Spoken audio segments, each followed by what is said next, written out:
The anime world has a new king, or shall we say queen, and if you spend more than 5 minutes or so on Crunchyroll, X, or really anywhere on the internet really, you've probably come across this silver-haired elf. I've literally been receiving texts from friends and family alike demanding that I watch this show, Frieren Beyond Journey's End. People are calling Frieren one of the top 10 anime of all time. Some people are saying top 5, and if you trust the wise people over at My Anime List, Frieren is even the #1 best anime that you will ever see. So, how was it possible that this seemingly chill and slow-paced show set in a pretty classic standard fantasy world was able to conquer the entire anime fandom by storm? Why do people love it just so much? And most importantly, are they actually correct about that? But first, a little bit of background. Frieren Beyond Journey's End, written by Kanehito Yamada and illustrated by Tsukasa Abe, premiered in April 2020 during the pandemic in Weekly Shonen Sunday, home to some other popular shows like Detective Conan or also Komi Can't Communicate. Now, Frieren fans are actually in luck because as of early summer 2024, there are actually 13 volumes of Frieren out and more still coming, which means there is actually plenty of material for future seasons. But what really made this adaptation soar though is that the anime has been produced by Madhouse, known for other amazing shows like the 2011 adaptation of Hunter x Hunter and the beloved first season of One Punch Man. And once again, this animation studio has been in absolute top form when it came to Frieren, which has more than its fair share of visually stunning sequences. But what is Frieren actually about? In this fantasy adventure, we follow Frieren, or I guess the correct German pronunciation would be Frieren, a mage who once went on a quest with a party to slay the evil Demon King. Now, in your average show, the story would follow this exact epic quest. However, Frieren actually takes place long after the fact of this happening. You see, as an elf, Frieren ages much slower than her human counterparts. She has lived over 1,000 years, and when Himmel, the hero who led her adventuring party in the first place, passes away, she comes to realize that she never really knew any of her friends and comrades much at all. In fact, what was the most significant 10 years of her whole party's lives was nothing but a tiny blip, a little detour in the grand scheme of her own life. And so after Himmel's funeral, Frieren gains a desire to become closer to the people around her. Later on, she visits Heiter, the priest from her party, who asks her to accept a war orphan that he adopted as her apprentice, and so she became master to the young mage Fair. She then also goes to visit the dwarf warrior Eisen from her past adventures too, who informs her of a mythical place called Aureole. Essentially, heaven, where she'll be able to reunite with the spirit of Himmel and other dearly departed people to talk to them once again. She also accepts Eisen's apprentice Stark for a 3-person party, and they begin their long adventure to the north, battling bitter winters and the remains of the Demon King's army in search of this heavenly place, Aureole. And that's pretty much the basic plot of the show, but the reasons that people are absolutely obsessing over Frieren go way beyond this basic plotline. First of all, Frieren does an absolutely stellar job of embracing its own genre, while also subverting a lot of its main tropes. With the success of Frieren and also other shows like Dungeon Meshi, it's pretty clear that anime modeled after high fantasy are having a real moment right now. However, in the past, tons of the popular fantasy genre anime haven't been just fantasies. Shows like Sword Art Online or Re:Zero do take place in fantasy-style worlds, sure, but they're also isekais where a character has been transported from our world into a video game or an alternate universe. Now, Frieren, of course, is far from the first straightforward fantasy anime, though at the same time, it does kind of feel wrong almost to call it straightforward fantasy, because at every single turn possible, Frieren upends the usual conventions of this genre. And the most obvious example of this is the story of Frieren beginning, well, beyond beyond Journey's End. In other words, we don't see Frieren's epic adventure in battle against the Demon King itself. What we do get instead here is a solemn reflection on the past as Frieren begins her new journey. And so instead of knowing precisely what we'll actually find at the end of this new quest, it's kind of hard to tell if Aureole is even gonna be a real place, but much less focus is put on trying to speedrun to that specific end goal, and instead the journey itself is its own reward as the series deeply explores its characters and their relationships to one another. And speaking of said characters, I do think it's fairly clear that they are one of the main draws that has people raving about the show. Season 1's cast of characters is already pretty expansive, but let's talk about some of these standout characters and why exactly they have been so well crafted. And the obvious first one to talk about here is, of course, Frieren herself. I think it's pretty uncontroversial to say that Frieren is a truly amazing lead character. At the same time, she is both very unrelatable, but also way too relatable. In many ways, she serves as a sort of exploration and mirror of what it would actually be like to be a being whose lifespan goes far beyond that of human understanding of the scale of time. But even though she's so very old, she has completely relatable behaviors as well, like not wanting to get out of bed in the morning. In many ways, she's also the very definition of overpowered, being a truly legendary mage, and in most shonen anime, such a powerful main character would make conflicts kind of boring, but in Frieren, combat just really isn't the main focus, and so instead her other many flaws are really the heart of this compelling story here. She's both utterly badass when she does decide to actually flex her magical skills against an opponent, but also hugely funny with her anime gags as well, which, by the way, Frieren has on lock with some funny but very unique humor as well. Watching this undefeatable mage who's lived hundreds of human lifetimes get caught by a mimic every single time will just somehow never ever get old, I think. Now, neurodivergent viewers will also be able to heavily relate to many of Frieren's qualities as well. She has a special interest, or really hyperfixation, on collecting spells. She also has a difficulty reading people's emotions or any social cues. And yet, despite these social difficulties, I think she's an extremely positive representation of a neurodivergent person who clearly cares a great deal for her own friends, showing her own care through diligently buying birthday presents and so on and so forth. Really, I could go on all day about just how awesome Frieren is, but the show wouldn't be what it is without her party as well. Let's start with Fern, or actually Fern in German. Frieren's apprentice, who is an adept mage who has also become extremely powerful thanks to having Frieren as a teacher. Now, despite her status as Frieren's student, she's often the mom of the group in a weird way, having to wake Frieren up and brush her hair, or making sure that they're actually making any progress on their journey north. You see, Frieren has this almost childlike tendency to meander around once they're in a set location. She's in no rush whatsoever because she literally has all the time in the world. Fern also has quite a temper, and none of the characters really want to get on her bad side either. And really, with Fern's character, it kind of feels like we've been alongside her for her entire life, even though her growing up is basically contained to one episode. So the show's ability to pack a whole lot of storytelling and growth into a very short amount of time is truly outstanding and in a way unparalleled.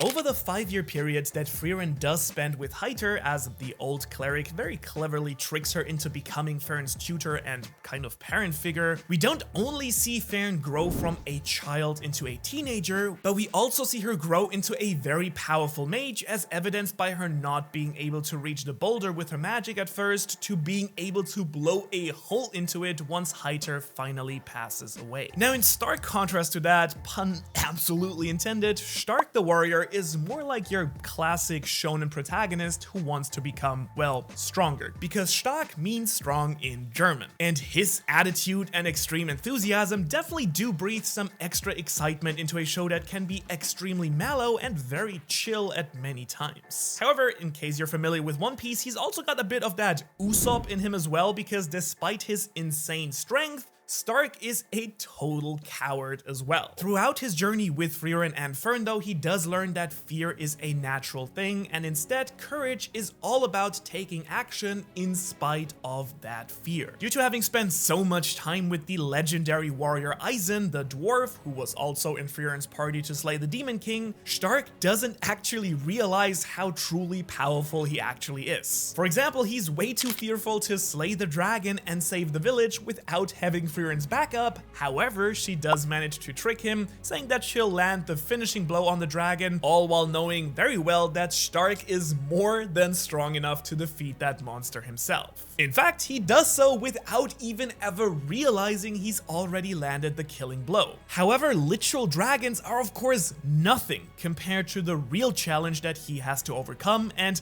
that is Fern's emotional state whenever he accidentally does something to upset her. Their ongoing will they, won't they type of romance is actually a really solid addition to the show, and in my opinion doesn't detract from the series at all or make you cringe like so many other actually quite similar relationships in other shonen anime. And now these three are just a few members of the main cast, but there are also a ton of other really compelling supporting characters that are introduced as well, especially in the final arc of season 1. But are these the real reason that people are going absolutely rabid over Frieren's quality as a show, putting it at number 1? Because while without any doubt incredibly well written and well developed, these are characters that could conceivably also pop up in many other anime. So what else is there to the show Frieren that does set it above anything else for so many people? Now, at first glance, the magical powers of Frieren do seem like a classic soft magic power system, but as the season goes on, more and more rules of how exactly it functions get explained. It is clearly very well thought out and sure to be expanded on in future seasons as well. Now, magical power is measured in mana, which can be suppressed and hidden with a lot of training. And magic has evolved in this world over time, so whereas spells for offensive magic or flight were once really rare, they have now become very common over the ages. A great example of this comes from episode 3, where Frieren and Fern face off against Qual, which in German means torment, who is a powerful sorcerer from the Demon King's army who was sealed away when Frieren was actually unable to defeat him on her previous journey. Now, Qual was a brilliant mage credited with inventing a technique known as Zoltrack,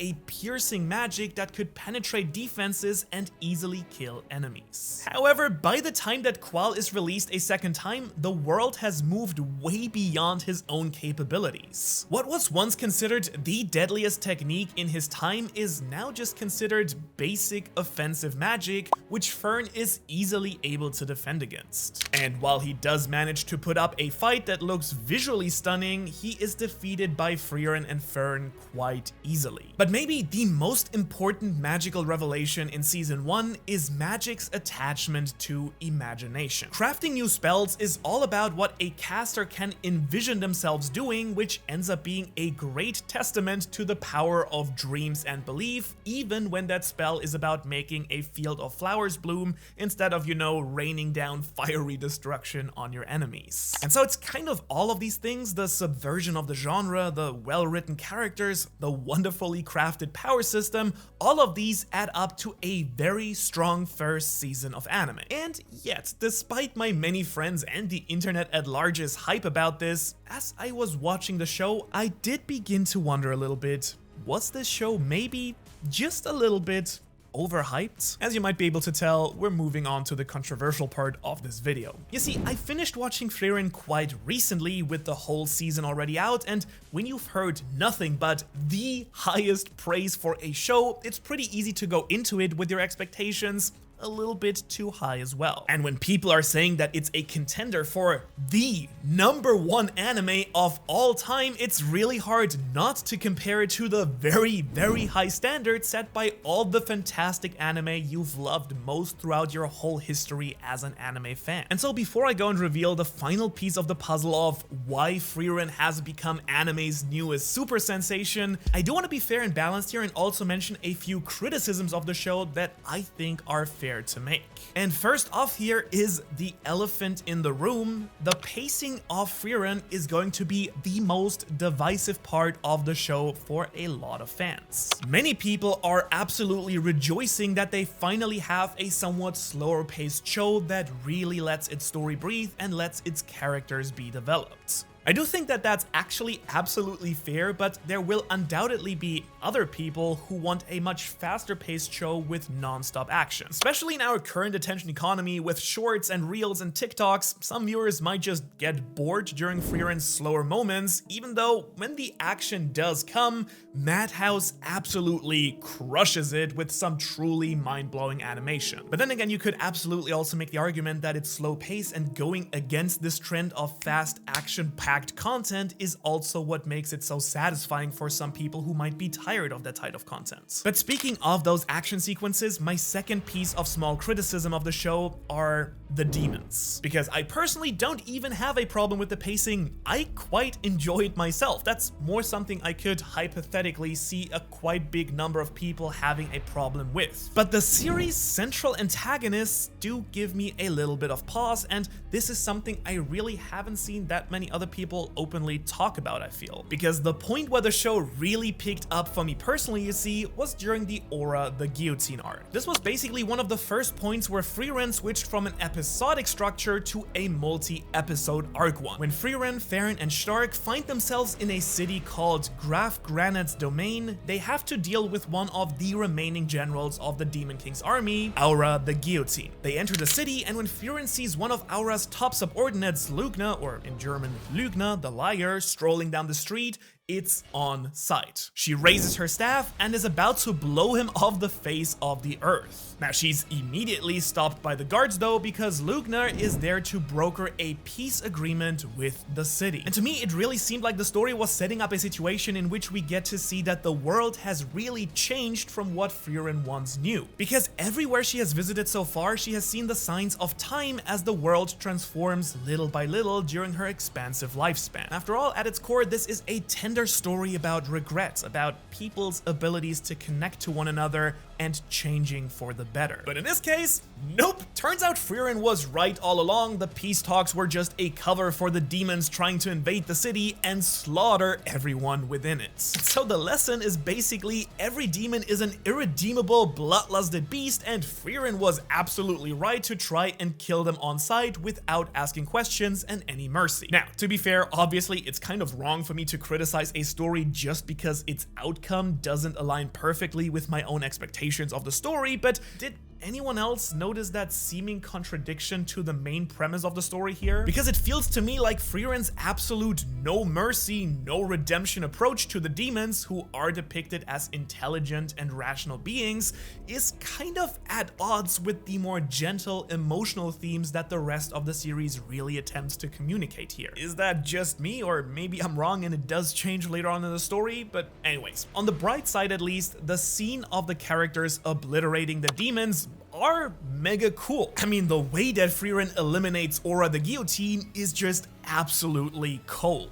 But before we get to the big reveal why Frieren is #1 for so many people, my third and final major piece of criticism so far, other than Croft and Sign being abandoned after a couple of episodes each, like seriously, these guys better come back to the party eventually, is that the story has a Chunin exam for some reason. Okay, listen, the final few episodes of the first season are taken up by the first class mage exam arc, which just felt like it came out of absolutely nowhere to me. And it also leads me to just have so many new questions. Like, does every class in this world have special exams? Will Stark get to go to a first class warrior exam someday?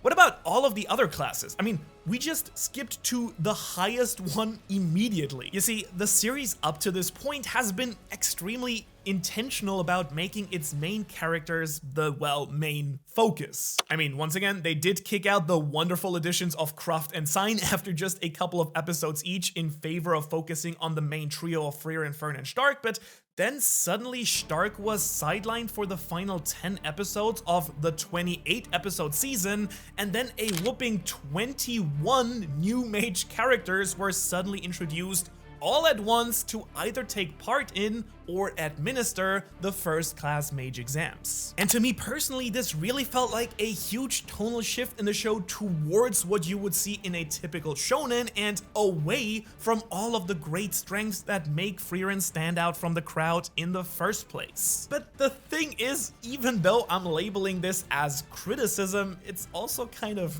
awesome. Like, I'm not kidding. This arc easily stands right on par with arcs like the Chunin exams from Naruto or the Hunter exam from Hunter x Hunter, I think. It's just that good, and all of the characters I just mentioned, well, they kind of rule, actually. I mean, Verbal, he'll give any edgy Sasuke-type character a run for his money, even though he totally has a heart of gold, I think. Übel, she's terrifying and somehow has become the show's standout waifu simultaneously. Lavina and Kane are precious as well, and don't even get me started on my man Denken, because this man not only thinks, but he also totally rocks. So yeah, they introduced tons of new characters pretty much last minute, but somehow they all rule, and I love all of them. At the same time, it does seem to still come out of kind of nowhere and doesn't really match the vibe that I enjoyed so much of the rest of the series, but nonetheless, man, they pulled it off, I think. Basically, after giving us a really firm foundation in the main characters, they really decided it was time to expand the world in a big way, kind of throwing the methodical approach they took in the beginning out of the window and just giving us a whole bunch of characters at once. And I mean, I think it really says something that here in the section that is supposed to be about my criticisms of the series,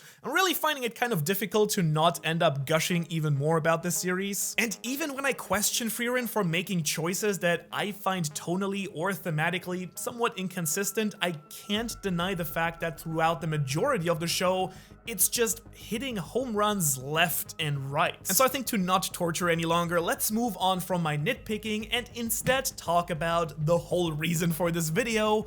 Why do people actually love Frieren? We've talked about the characters, we've talked about the genre, I've talked about a lot of things in this video, but I don't think any of them really cut to the real core of why Frieren Beyond Journey's End is having its moment in the spotlight at the top of the anime world. And ultimately, I think what Frieren really nails most of all is tone. You see, right now, shonen and kind of manga as a whole are changing quite a lot. It used to be that series like the big three, One Piece, Naruto, and Bleach, ruled the shonen landscape, and before them it was Dragon Ball. Now, obviously, One Piece is still ruling the shonen landscape, but it's kind of a whole different beast and really hard to compare to anything else out there at the moment. The point is that, taken as a group, these series focus on battling. They focus on fighting unflinchingly for your own dreams and convictions. But you've probably also realized that things are changing. Some of the most popular new shows are slice of life type of anime like Spy Family and Brocky the Rock, whose anime, by the way, shares a director with Frieren, something I don't think is a coincidence. And audiences are clearly craving shows more and more that focus on more emotional, mature stories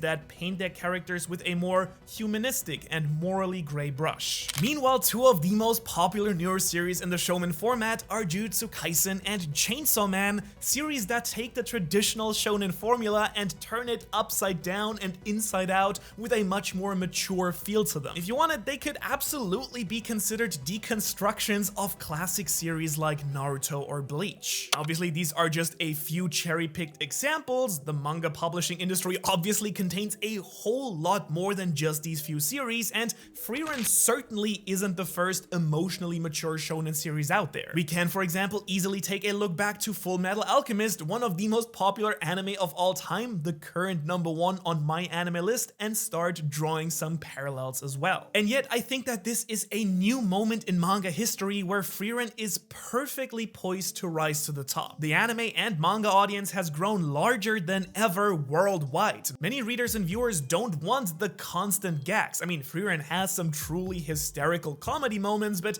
the recurring gags never seem to really detract from the action or seriousness or get too excessive. There are actually a lot of people who don't want overt fan service. In fact, the excessive fan service in many shows is something that turns off a lot of potential anime fans from actually accessing the genre in the first place. And you just won't find fan service here in Frieren much.